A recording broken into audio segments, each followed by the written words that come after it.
सुप्रभात। हिंदी की इस क्लास में हम सभी क्लास 12 की हिंदी संस्कृत खंड यानी कि संस्कृति दर्शिका के अध्याय 8 जिसका नाम है सुभाषित रत्नाल की श्लोक संख्या 1, 2, 3, 4 और 5 का आज अध्ययन करेंगे। पहले इन श्लोकों का वाचन करते हैं, तत्पश्चात इनके अर्थ और शब्दार्थ बताएंगे। आप सभी ध्यान से सुने। भाषासु मुख्या मधुरा दिव्या गिरिवाण भारती तस्या ही मधुरम काव्यम तस्मादपि सुभाषितम सुखार्दिनो कुतो विद्याम कुतो विद्यार्थिनाः सुखम सुखार्थी वा त्यजेद विद्याम विद्यार्थी वा त्यजेद सुखम। जल बिंदु निपातेन क्रमशः पूरिते घटाः स हेतु सर्वविद्यानां धर्मस्य च धनस्य च है।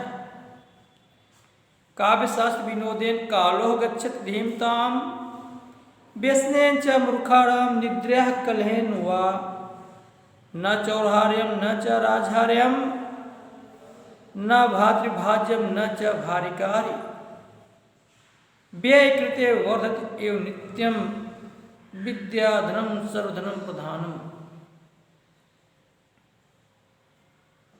बहुत ही महत्वपूर्ण अध्याय है और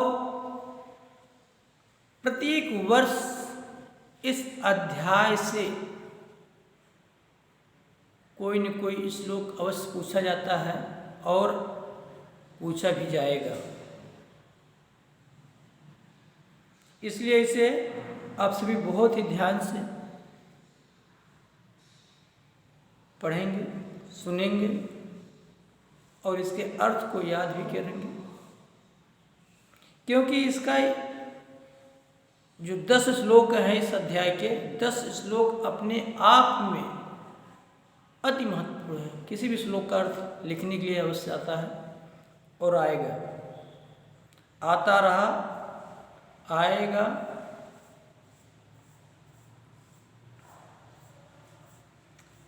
भाषास माने भाषाओं में, मुख्य, मधुरा मधुर, दिव्या दिव्य, गिरवाड़ भारती माने संस्कृति, तस्या उसके या उससे यहाँ कहेंगे, मधुरम मधुर, काव्यम काव्य, तस्मादपि उससे भी, तस्मादपि मीन्स होता है उससे भी, सुभाषितम मधुर बाणी, भाष माने होता बोलना।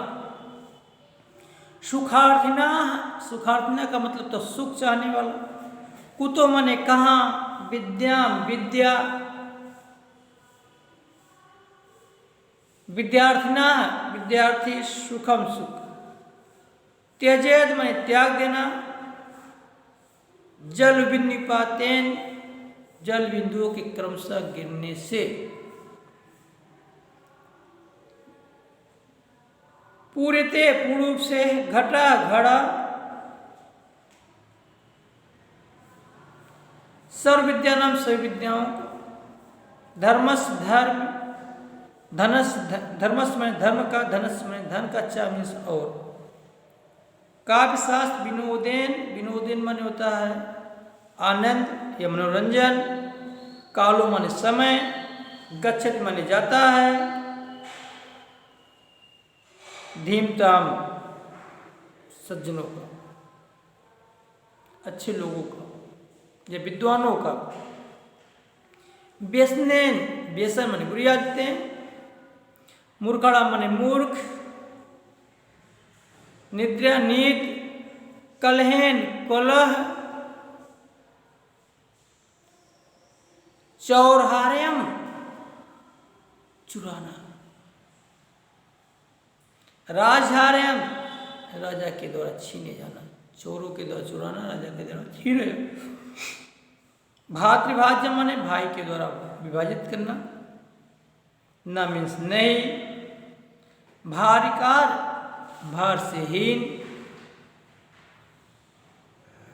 व्यय माने खर्च, कृत्य मीन्स करना, वर्धत, वर्धत मीन्स बढ़ना, नित्यम प्रतिदिन,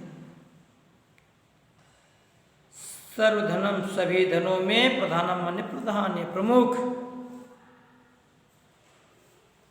और सुनेंगे श्लोक संख्या 1 का अर्थ। भाषास मुख्या मधुरम दिव्या गिरिवाण भारती है, तस्या ही मधुरम काव्यम तस्मात् सुभाषितम। कहते हैं भाषाओं में मुख्य, मधुर, दिव्य गिरवाड़ भारती संस्कृति है। तस्या ही मधुरम, उससे भी अधिक मधुर उसका काव्य है, यानी संस्कृत भाषा का काव्य है। तस्या ही मधुरम काव्यम, उससे भी अधिक उसका काव्य है। तस्मादप सुभाषितम, और उससे भी मधुर उसकी उक्ति है, बोली है। भाषाओं में मुख्य, मधुर, दिव्य गिरवाड़ भारतीय संस्कृति है। संस्कृत से भी मधुर उसका काव्य है, उसके काव्य से भी मधुर उसका उक्ति है, मधुर बाणी। सुखार्थिनो कुतुम विद्याम कुतो विद्यार्थिनम सुखम। सुख चाहने वाले को विद्या कहाँ। दूसरे श्लोक का अर्थ, सुख चाहने वाले को विद्या कहाँ, और विद्या चाहने वाले को सुख कहाँ। सुखार्थिनो कुतो विद्याम, सुख चाहने वाले को विद्या कहाँ, और विद्या चाहने वाले को सुख कहाँ। सुखार्थी वा त्यजेत, यदि सुख चाहते हो तो विद्या को त्याग दो। विद्यार्थी वा त्यजेत सुखम, और यदि विद्या चाहते हो तो सुख को त्याग दो। चार बातें कही। पहला कहते हैं कि सुख चाहने वालों को कभी विद्या नहीं मिल सकती है, और विद्या चाहने वालों को कभी सुख है नहीं हो सकता। यदि विद्या चाहते हो तो सुख को त्याग कर दो, सुख छोड़ दो, और सुख चाहते हो तो विद्या को त्याग कर दो, विद्या का त्याग कर दो या विद्या छोड़ दो। तीसरा श्लोक, जल बिन निपातेन, गिरना, जल की बूंद का गिरना, निपातेन माने गिरना होता है, क्रमशः है, क्रम से, पूर्ण रूप से, घटा मीन्स घड़ा।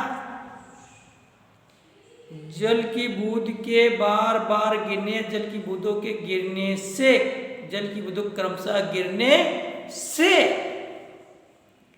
घड़ा पूरा जल से भर जाता है। जिस प्रकार जल की बूंदों के क्रमशः गिरने से, बार बार गिरने से वह घड़ा पूर्ण रूप से भर जाता है, सा हेतु सर्वविद्या धनस्य, उसी प्रकार एक एक अक्षर, एक एक शब्द के अध्ययन से मनुष्य विद्वान हो जाता है। यही धर्म और धन, उसी प्रकार धन और धर्म का भी संचय होता है। जैसे जल की बूंदों के क्रमशः गिरने से घड़ा भर जाता है, उसी प्रकार धर्म और धन का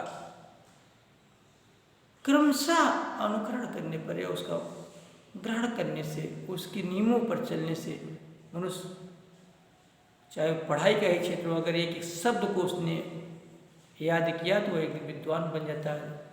चाहे वो धर्म का हो, चाहे वो धन का हो।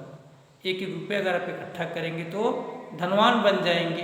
एक एक धर्म की बातों को आप अगर ग्रहण करेंगे तो धर्मात्मा बन जाएंगे। एक एक शब्द को अगर आप ग्रहण करेंगे तो क्रमशः विद्वान बन जाएंगे। कैसे? जैसे जल की बूंदों के बार बार गिनने से घड़ा पूर्ण से भर जाता है, उसी प्रकार एक एक शब्द को संग्रह करने, शब्द का संग्रह करने से, धर्म का संग्रह करने से और धन का संग्रह करने से आप धर्मात्मा बन जाएंगे, धनवान बन जाएंगे और विद्वान बन जाएंगे।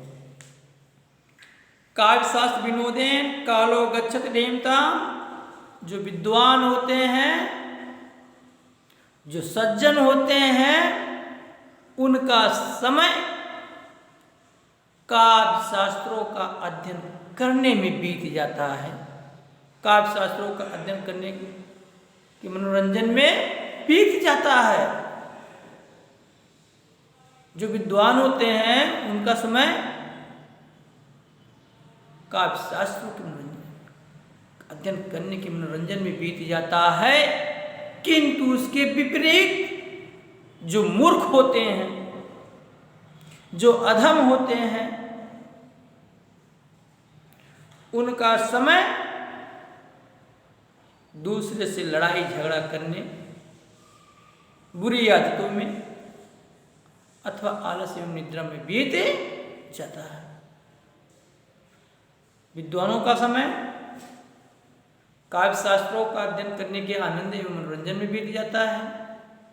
अधमों का, मूर्खों का समय एक दूसरे से लड़ाई झगड़ा, कलह, निद्रा, बुरी आदतें आदि में व्यतीत हो जाता है।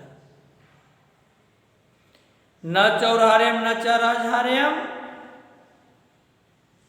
न भातृभाज्यम न च भारकार्य व्ययकृते वर्धत एवं नित्यम विद्या धर्म सर्वधर्म प्रधानम। सभी धनों में प्रधान धन कौन सा है? विद्या। विद्या सभी धनों में प्रधान धन है, प्रमुख है। इस विद्या रूपी धन को न चौरार्यम न चौरार्यम, न तो इस विद्या रूपी धन को चोर चुरा सकता है, न च राजहार्यम, और न ही राजा के द्वारा से छीनी जा सकती है, न भातृभाज्यम, और न इसे भाई बांट सकता है, न च भारकर, और यह भारहीन होती है।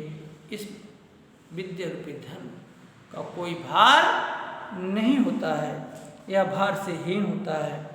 व्यय कृते, इस विद्या रूपी धन को जितना ही खर्च करेंगे, प्रतिदिन जितना ही खर्च करेंगे उतने ही बढ़ेगी।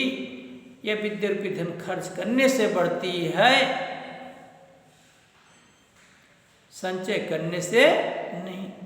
इस विद्या रूपी धन को खर्च करने से बढ़ती है। ये जो विद्या रूपी धन है, यह जितना ही इसे आप खर्च करें उतने बढ़ेगी, इसे इसका संचय करने से यह घटती है। यह एक ऐसी धन है, यह एक ऐसा विद्या रूपी धन है, एक इस प्रकार का धन है जो खर्च करने से बढ़ती, न कि संचय करने से। तो दोबारा सुनेंगे, विद्या रूपी धन को न तो चोर के द्वारा चुराया जा सकता है और न ही राजा के द्वारा छीना जा सकता है, न इसे भाई के द्वारा बांटा जा सकता है। यह विद्या रूपी धन भार से हीन होती है, भार से रहित होती है। इस विद्या रूपी धन को जितना ही खर्च करेंगे उतने ही प्रतिदिन बढ़ेगी, क्योंकि इसका संचय करने से यह घटती है, व्यय करने से यह बढ़ती है। यह विद्या रूपी धन सभी धनों में प्रधान है, अर्थात सभी धनों में मुख्य है, यह सर्वश्रेष्ठ है। धन्यवाद।